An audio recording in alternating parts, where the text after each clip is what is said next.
कहीं एक हरे भरे मैदानों और छोटी पहाड़ियों से घिरे जंगल में एक तीतर रहता था जिसका नाम था चिराग। चिराग बाकी तीतरों की तरह जमीन पर दौड़ता, झाड़ियों में छिपता और छोटी छोटी उड़ानें भरता था।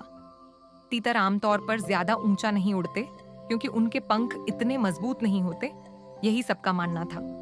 पर चिराग बचपन से ही आकाश को छूने का सपना देखा करता था।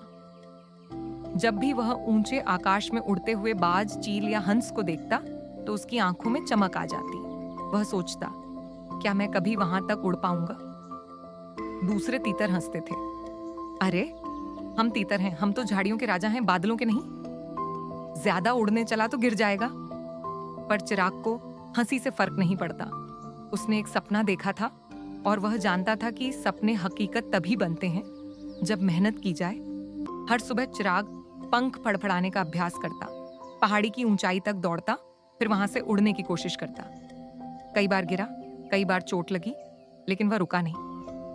एक दिन जंगल में एक बड़ी प्रतियोगिता की घोषणा हुई।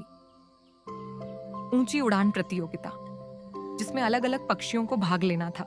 बाज, कबूतर, तोते सभी हिस्सा ले रहे थे। चिराग भी पहुंचा। सबने उसे देखा और हंसे। ये तीतर क्या करेगा, उड़ नहीं पाएगा, गिर जाएगा।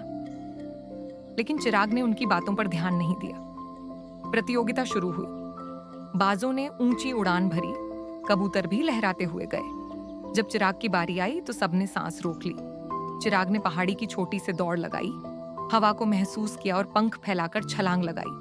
पहले तो सबको लगा वह गिर जाएगा, लेकिन फिर एक चमत्कार हुआ। चिराग के पंख हवा से मिलकर लहराए, उसने संतुलन बनाया और धीरे धीरे ऊपर उठता गया। वह बहुत ऊंचाई तक नहीं गया, लेकिन जितनी ऊंचाई तक वह पहुंचा वह किसी भी तीतर के लिए अविश्वसनीय थी। पूरा मैदान तालियों से गूंज उठा। जजों ने उसे हिम्मत की उड़ान पुरस्कार दिया।